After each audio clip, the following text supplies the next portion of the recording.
हमारे देश में बार बार राम राज स्थापना की बात की जाती है, राम राज स्थापित करने के ख्वाब दिखाए जाते हैं।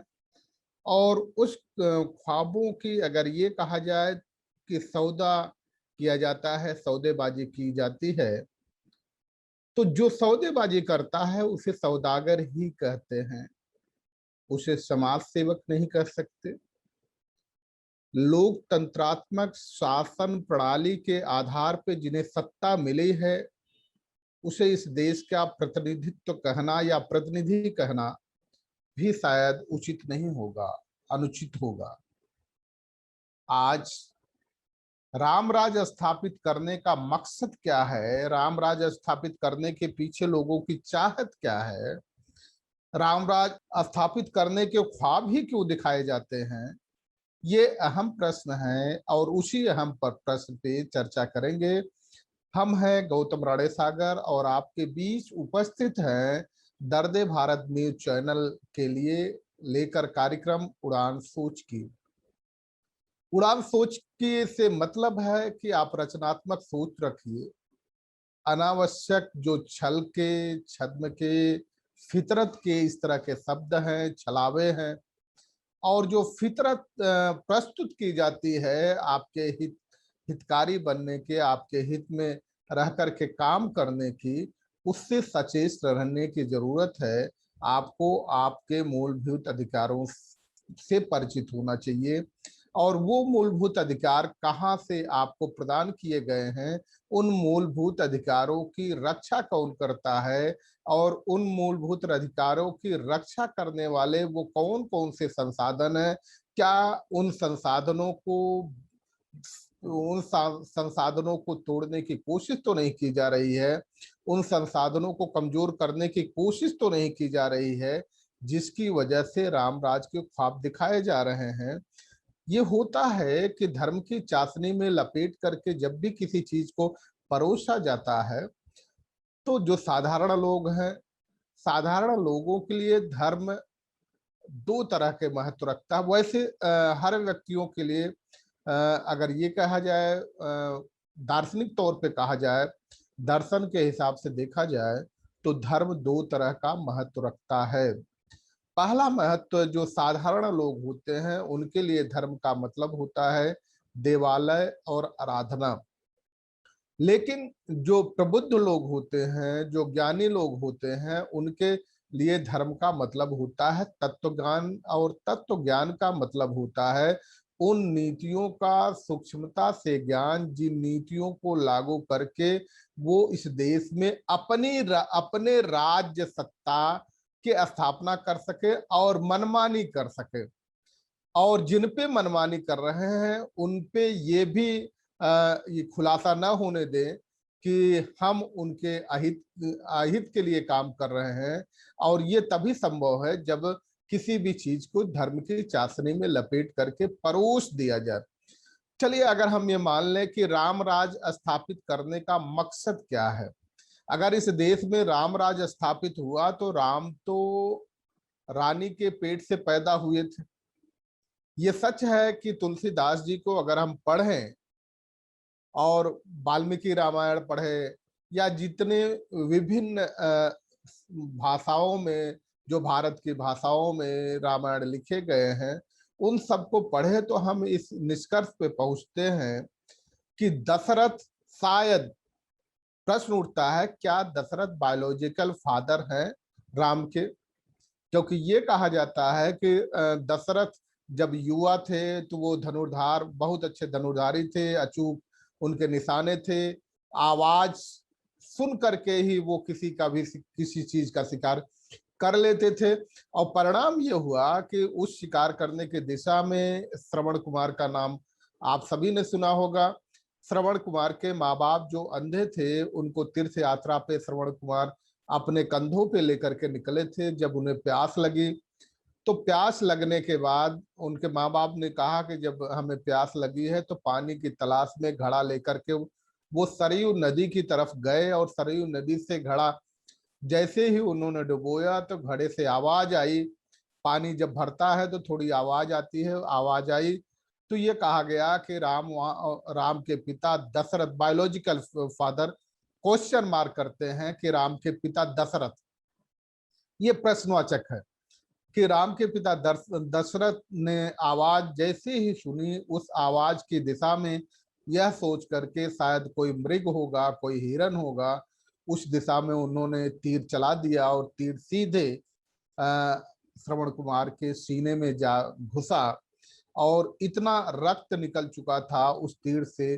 जब ये सोचे कि हमारा शिकार तो अब मर गया होगा, और जब शिकार के दिशा में जाते हैं, ये कहानी हम अपनी नहीं बता रहे हैं, ये तुलसीदास जो रामायण कही गई है, जो पटकथा लिखी गई है, हम उसकी बता रहे हैं। इसके बताने के पीछे जो मकसद है वो भी आपके सामने उजागर हो जाएगा। जब वहां गए तो पता चला कि श्रवण कुमार वो जो है हिरन नहीं बल्कि किसी मनुष्य को लग गया है और वो अपना प्राण देने की स्थिति में है, उसके प्राण निकल रहे हैं। प्राण निकलते निकलते श्रवण कुमार ने कहा कि ये हमारे माँ बाप जो अंधे हैं, यहाँ से कुछ दूर पे हैं, उन्हें प्यास लगी थी, मैं तो अपनी जान गंवा चुका हूँ, किसी भी समय मेरा दम निकल सकता है, ये पानी वहां हमारे माँ बाप को पहुंचा दीजिए। और कहते हैं कि दशरथ ने वहां ईमानदारी दिखाई और ये बताया कि बहुत बड़ी गलती मुझसे हो गई है, और उस गलती का खामियाजा ये हुआ, जो गलती हमने की वो आपके बेटे को तीर लगी और आपका बेटा अब इस दुनिया में नहीं रहा। इतना सुनते ही श्रवण कुमार के माँ बाप ने उनको श्राप दिया, और उस श्राप का मकसद होता है, और कई रामायण में विभिन्नताएं हैं। उस श्राप का मकसद ये हुआ कि वो अपने पत्नी के साथ जब उनकी शादी होगी और विवाहेतर जो जीवन में जाएंगे, तो वो अपनी पत्नी के साथ अगर संबंध बनाने की कोशिश करेंगे, क्योंकि ये श्राप दिया गया था कि जिस तरह से मैं अपने बच्चे के लिए, हम लोग अपने बच्चे के लिए तड़पेंगे, उसी तरह आप भी अपने बच्चों के लिए तड़पेंगे। अगर इसको सत्य मान लिया जाए तो इसका मतलब ये है कि वो अपने रानियों से संपर्क नहीं कर सकते थे, संबंध नहीं बना सकते थे। जो विवाह के उपरांत संबंध बनते हैं वो संबंध वो नहीं बना सकते थे। तो ऐसी स्थिति में ये देखा जाए क्या, और वही कहानियां आगे भी कहती हैं कि एक ऋषि श्रृंगी थे जिनका वो वहां पुत्रेष्ट यज्ञ कराया गया। उस पुत्रेष्ट यज्ञ में श्रृंगी ऋषि, जो ऋषि श्रृंगी थे, उनसे नियोग प्रथा हुई और नियोग के बाद ही इन लोगों का जन्म हुआ। तब भी चलिए, राजा से दशरथ से वो पैदा हुए कि नहीं हुए उस पर हम नहीं जाना चाहते, इसका मतलब किसी न किसी रानी के गर्भ से वो पैदा हुए। रानी के गर्भ से पैदा होने का मतलब उस देश में राजतंत्र होता है, लोकतंत्र नहीं होता।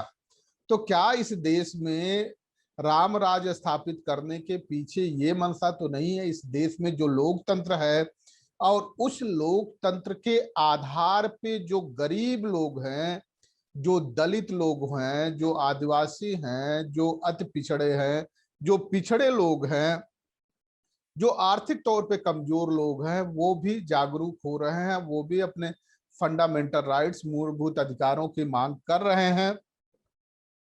तो कहीं ऐसा तो नहीं कि ये उनको लगता है कि मूलभूत अधिकारों की जब ये मांग करेंगे तो कुछ लोगों का वर्चस्व जो बना दिया गया है वो जन्म के आधार पे या उनके अपने साजिशों के आधार पे वर्चस्व सर्वशक्तिमान बना दिए गए हैं।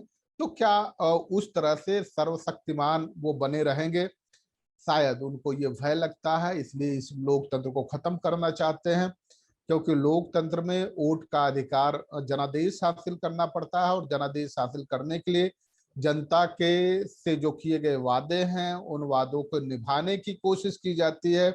और कितने वादे पूरे किए गए हैं बकायदा बकायदा उसका हिसाब किताब देना पड़ता है, उसका अकाउंट रखना पड़ता है, उसका बही खाता रखना पड़ता है।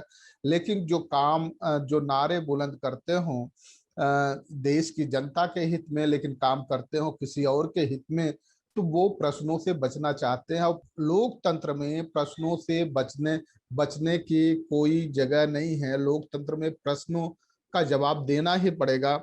अगर ये देखा जाए तो हम ये नहीं कह रहे हैं कि तुलसीदास जी कहते हैं। अब राम के बारे में देख लिया जाए, राम को क्यों कुछ लोग आदर्श मानने की कोशिश कर रहे हैं, ये जरा समझने की बात है। ये थोड़ा सा भ्रमित करता है, हमें भी भ्रमित करता है।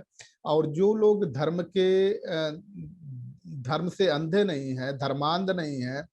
हम कभी आस्था पे प्रश्न नहीं लग उठाते, कभी उनके धार्मिक भावनाओं पे प्रश्न नहीं उठाते हैं, लेकिन अंधी श्रद्धा और अंधी भक्ति पे हमेशा प्रश्न उठाते हैं, क्योंकि अंधी श्रद्धा और अंधी भक्ति कभी भी व्यक्ति को व्यक्ति नहीं रहने देती।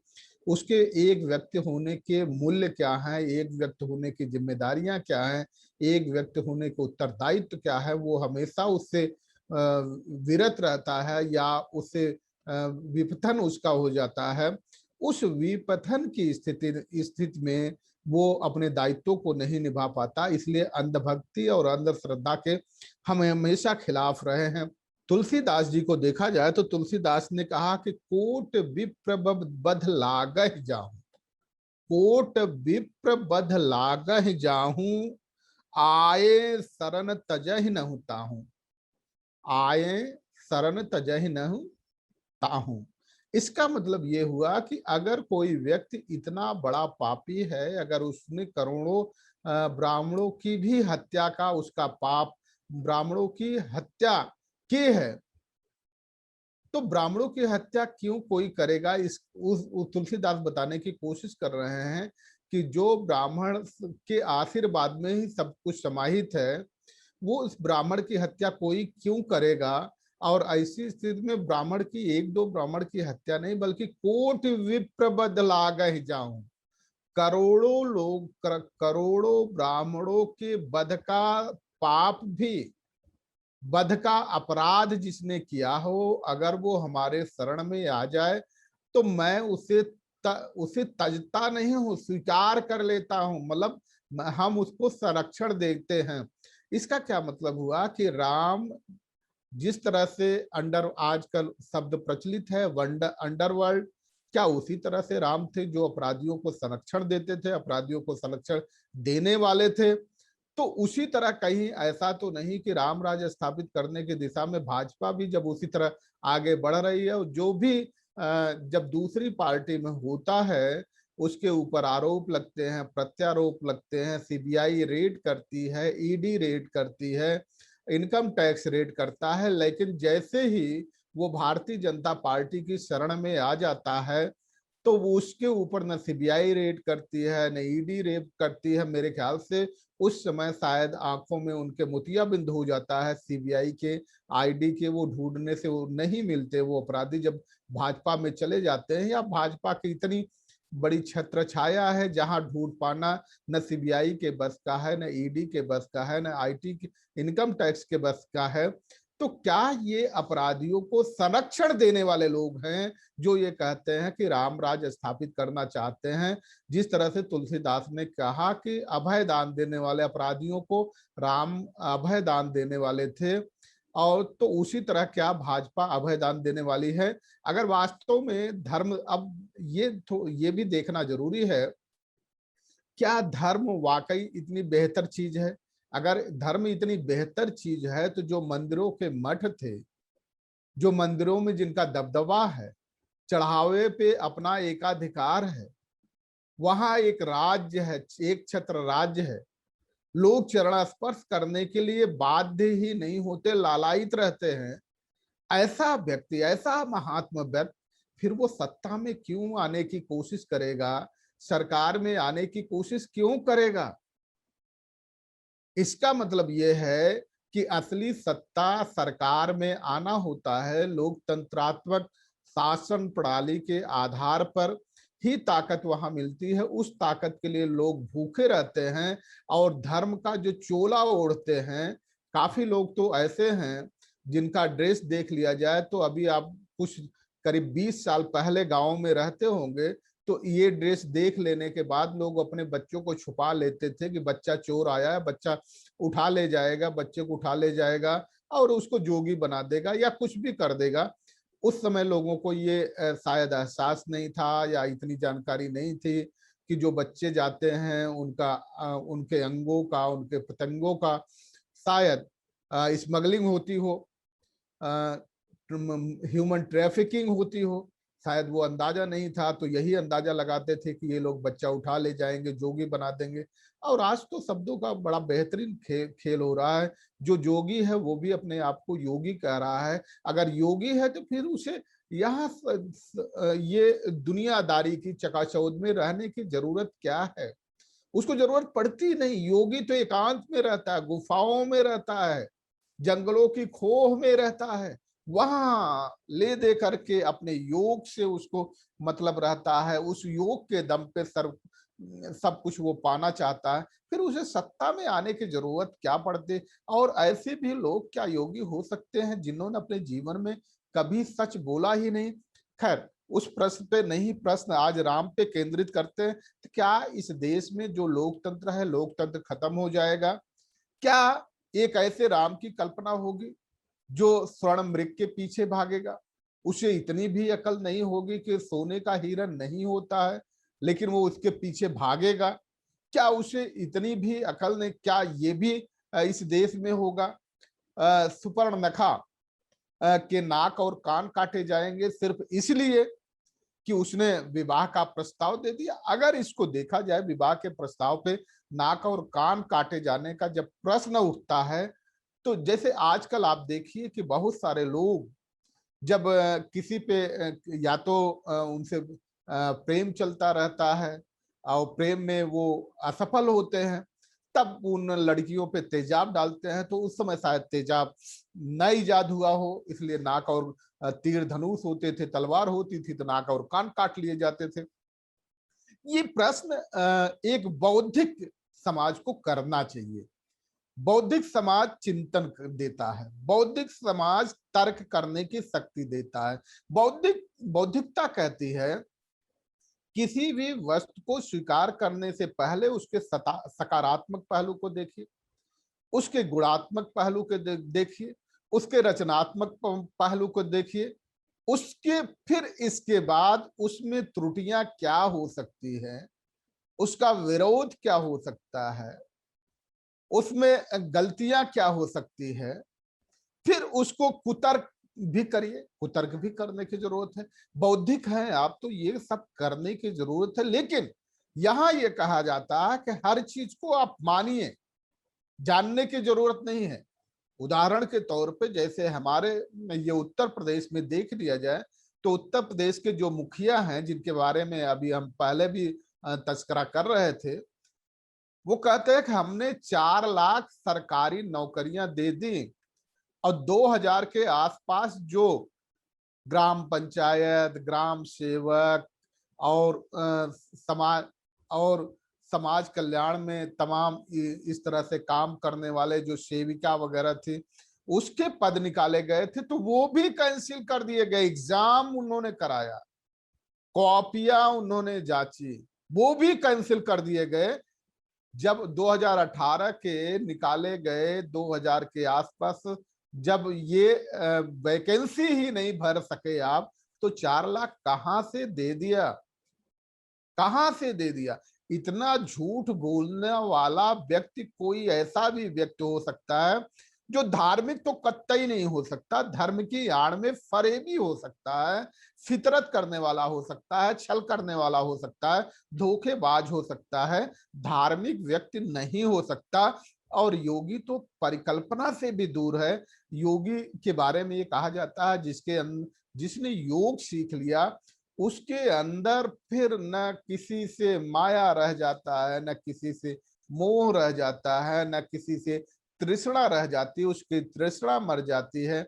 उसके अंदर अगर कुछ होता है तो इंसानियत के प्रति दयालुता होती है, इंसानियत के कृपा करता है, इंसानियत की बात करता है, नफरत की नहीं बात करता। और जो नफरत की बात करे वो योगी नहीं हो सकता। तो क्या ये देखा जाए केवल शादी का प्रस्ताव कोई लड़की तब करती है जब उसके संबंध शादी के पहले के जो संबंध हैं उतना तक ही नहीं सीमित है, शादी के बाद वाले भी शायद संबंध स्थापित हो जाता है, तब कोई लड़की शादी के प्रस्ताव को रखती है। और शादी का जब प्रस्ताव रखती है तो जो लोग फरेब करने वाले लोग हैं, जैसे आजकल मीटू चल रहा है, मीटू में भी तो यही हो रहा कि मेरे साथ ये हुआ, मेरे साथ ये हुआ, मुझे ये विश्वास दिलाया गया था कि मैं शादी करूंगा, मैं आपके साथ जीवन निभाऊंगा, लेकिन जैसे ही संबंध बन गए, शादी के बाद के संबंध बन गए, भावनात्मक होता है, संबंध बन गए, और चूंकि इस विश्वास में आ गए थे कि जब हम लोगों की शादी होनी है तो शादी के संबंध बन गए, और इसलिए शादी के लालच में हमने इनसे संबंध रखा, लिव इन जिसका आज नाम है, लिव इन में रहे। तो जब उससे धोखा होता है, लड़का धोखा करता है, तब लड़कियां उस पे जबरदस्ती या जोर जोर डालती हैं कि चूंकि मेरे साथ मेरा सतीत्व तो भंग कर दिया आपने, और मेरा सतीत्व मतलब किसी भी स्त्री का सतीत्व भंग करने का अधिकार और विशेषाधिकार सिर्फ उसके पुरुष को, पति को है, दूसरे को नहीं है। और उस अधिकारों की डिमांड के लिए जब वो आगे बढ़ती हैं, तब उनके साथ इस तरह की घटनाएं होती हैं, उनको उन पर जानलेवा हमला होता है, जान से मारने की कोशिश की जाती है, उनको अंग भंग करने की कोशिश की जाती है। तो एक पहलू को इसको भी ये देखना चाहिए कि राम के और सुपर्णखा के चरित्र में कहीं इसका सामंजस्य तो नहीं है। हम ये नहीं कह रहे हैं कि शायद ऐसा ही होगा, लेकिन एक बौद्धिक समाज जो पूरी तरह से चिंतन करता है, तर्क करता है, आलोचनात्मक दृष्टिकोण से उसे इस पर विवेचना करनी चाहिए, पूरा विश्लेषण करना चाहिए। अगर ये सारे विश्लेषण होंगे तो अब प्रश्न ये उठता है कि रामराज लाने का मतलब क्या संभोग का वध होगा? संभोग यानी शूद्र समाज को शिक्षा से वंचित किया जाएगा। संभोग एक प्रतीक है शूद्र समाज के। अब अगर ये माना जाए कि जो हिंदू धर्म है, क्या हिंदू धर्म, कोई भी व्यक्ति हिंदू इसलिए हो सकता है कि वो पूजा करता है, वो हिंदू देवी देवताओं को मान्यता देता है, उनकी उनकी महानता को स्वीकार करता है, उनके अलौकिक गुणों को स्वीकार करता है, क्या उनको चढ़ावा चढ़ाता है, या उनके नाम पे जो त्योहार होते हैं उन त्योहारों का आयोजन करता है, मंदिरों में जाकर के उपासना करता है? क्या सिर्फ इसीलिए हिंदू हो जाता है?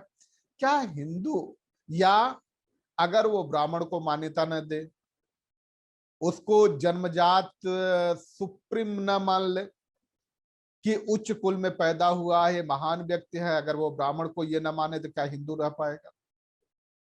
जब ये कहा जाता है, और ये भी देखा जाए कि जब वेदों की भी रचना हुई, साम वेद की, तो उसमें भी इस बात को लाया गया था, छांदस के जरिए लाया गया था कि देवाधिनाम जगत सर्व, मंत्राधिनाम देवता, ते मंत्रा ब्राह्मणाधिनाम तस्मान ब्राह्मण देवता। इसका मतलब यह है कि ये पूरी दुनिया देवता लोग चलाते हैं, और देवता खुद नहीं चलते हैं, और देवताओं को मंत्र चलाता है, मंत्र खुद नहीं चलता, उसको ब्राह्मण चलाते हैं। तो इसका मतलब इस धरती का भूसुर ब्राह्मण है। तो अगर ब्राह्मण को भूसुर न माने, ब्राह्मण को देवता न माने, तो क्या वो हिंदू रह पाएगा? हमारा प्रश्न ये है। वो सभी मंदिरों में जाता है, चढ़ावे चढ़ाता है, कोई फर्क नहीं पड़ता, लेकिन क्या ब्राह्मण को सर्वोच्च न माने, ब्राह्मण को उच्च कुलीन न माने, ब्राह्मण को ज्ञानवान न माने?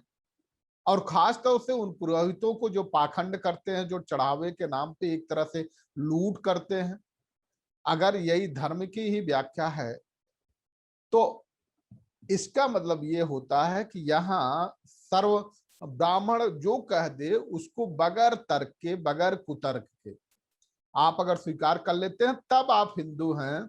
अगर उसके तर्कों पे, उसने जो कहा उस पे आपने कुतर्क किया, आपने तर्क किया, तो शायद आप हिंदू नहीं रह पाते हैं। इसलिए आपसे फिर जानना चाहते हैं कि ये जो चीजें हैं, क्या इसी तरह से कल्पनाएं होंगी? क्या इसीलिए हमारे देश में, खास तौर से उत्तर प्रदेश में भी शिक्षा को इतना बदतर स्थिति में पहुंचा दिया गया है? शिक्षा के बुरे दिन ला दिए गए हैं, शिक्षा के प्रति कोई ध्यान केंद्रित नहीं किया जा रहा है। हाँ, ये कहा जा रहा है कि मंदिरों में, भाई जब ये बताया गया कि धर्म ये है कि घट घट राम बसते हैं, तो घट घट बसने वाले राम को, स्वतंत्र विचरण करने वाले राम को एक जगह कैद करने की गुस्ताखी करने वाले व्यक्ति को धार्मिक कैसे माना जा सकता है? ठीक उसी तरह मान लीजिए, जैसे चिड़िया है, चिड़िया की आजादी, चिड़ियों की आजादी है, वो स्वतंत्र होकर के विचरण करें, जो पर्यावरण है उसका आनंद उठाएं, पेड़ों, टहनियों, नालों, नदियों पे हर जगह विचरण करके उसका आनंद उठाएं, अपने स्वतंत्र होने का, वो स्वतंत्र होने का इजहार करें। लेकिन अगर उनको पिंजड़े में बंद कर दिया जाए तो क्या ये कहा जाए कि हमने इन चिड़ियों को बेहतर जीवन दे दिया है? क्या उसी तरह ईश्वर को, राम को भी पिंजड़े में बंद करने की कोशिश की जा रही है? घट घट बसने वाले, बसने वाले, अलौकिक शक्तियों के मालिक, बगैर उनके कुछ होता नहीं, ऐसे लोगों को कौन लोग हैं जो उनके नाम पे राज स्थापित करना चाहते हैं? वो तो सब पे राज कर ही रहे हैं। अगर वो घट घट बसते हैं तो हर व्यक्ति में बसते हैं, हर प्राणी में बसते हैं, हर वृक्ष में बसते हैं, नदियों में बसते हैं, नालों में बसते हैं, हर जगह बसते हैं।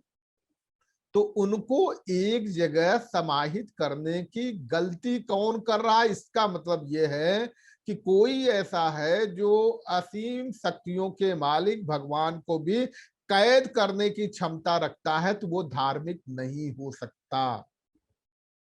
क्या वो धार्मिक हो सकता है? ये प्रश्न जरूर उठता है। कैसे धार्मिक हो जाएगा वो धार्मिक बिल्कुल नहीं हो सकता। इसका मतलब यह है कि राम राज के नाम पे इस देश में राम राज स्थापित करने की जो लोग कोशिश कर रहे हैं, उनकी मंशा इस देश से लोकतंत्र को खत्म करने की है। जो लोगों को वोट देने का अधिकार है, वही सबसे ज्यादा पीड़ा उनको पहुंचाती है कि हर 5वें साल उनके सामने पहुंचना पड़ता है, जिनको वो देखना पसंद नहीं करते थे, जिनके सामने आने के बाद उनसे बदबू आती थी, उनके फटे कपड़ों के फटे हाल पे उनको बदबू आती थी, उनके उनके जो खूबसूरत देखने वाले नयन हैं, वो खूबसूरत चीजों को देखने वाले नयन, वो उस चकाचौंध को देखने वाले नयन, वहां विचित्र सा व्यवहार करते थे। तो कहीं ऐसा तो नहीं राम के नाम पे जो राम राज लाने की कोशिश कर रहे हैं, उस देश से दलितों का, आदिवासियों का, पिछड़ों के शिक्षा को खत्म करना चाहते हैं? और जब कोई शिक्षित नहीं होगा तो तर्क नहीं करेगा। ये बात आपको नोट करना है, हमें नोट करना है। राम राज स्थापना का मतलब ये होता है कि जो रानी के पेट से पैदा होगा वो राज करेगा। अब आपके सत्तादायनी जगदम्बे माता ईवीएम के जो गर्भ से पैदा हो रहा है, हम इसलिए कह रहे हैं कि उनके गर्भ से पैदा हो रहा है, और उसे नहीं, पैलेट और बैलेट बाक्स, जिस बात को बाबा साहब डॉक्टर अंबेडकर ने कहा था जब उन्होंने संविधान लिखा और देश का संविधान लागू हो गया 26 जनवरी 1950 को, तब उन्होंने इस बात को कहा था कि रानियों के पेट से जो राजा पैदा होते थे, हमने अब उनको पूरी तरह से ऑपरेट कर दिया है, स्टरलाइजेशन कर दिया है। अब वो कोई बच्चा ऐसा नहीं पैदा कर पाएंगे जो राजा बनेगा। राजा तो बैलेट बॉक्स से बनेगा। तो इस बैलेट बॉक्स से राजा न बन पाए, कहीं ऐसा तो नहीं। इसलिए इस देश में जो फरेबी लोग हैं, छल करने वाले लोग हैं, फितरत करने वाले लोग हैं, वो इस देश में रामराज के सपने में जो कहते हैं मृग मरीज, क्या है स्वर्ण का मृग हो सकता है क्या, उसी तरह के बुद्धिहीनता प्रदर्शित की जाएगी कि राम जैसा व्यक्ति भी स्वर्ण के मृग के पीछे भागेगा, और राम जैसा व्यक्ति इतना सनकी हो जाएगा कि एक लड़की अगर विवाह का प्रस्ताव देती है तो उसके नाक और कान काट लेगा। क्या यही असलियत है, या इसके पीछे कुछ और है जो कुछ हमने आपके सामने थोड़ा बहुत उस पर हिंट किया है? उस पर चर्चा करने की जरूरत है। आपको उड़ान भरनी है। आप इस देश के शासक हैं, लोकतंत्र में आप ही को शासक बनना है। इस देश में राजतंत्र स्थापित करने वाले लोग रामराज लाना चाहते हैं, लोकतंत्र को खत्म करना चाहते हैं। आपको सचेत रहना चाहिए। आप सभी का बहुत बहुत धन्यवाद। सभी को जय भीम, जय संविधान।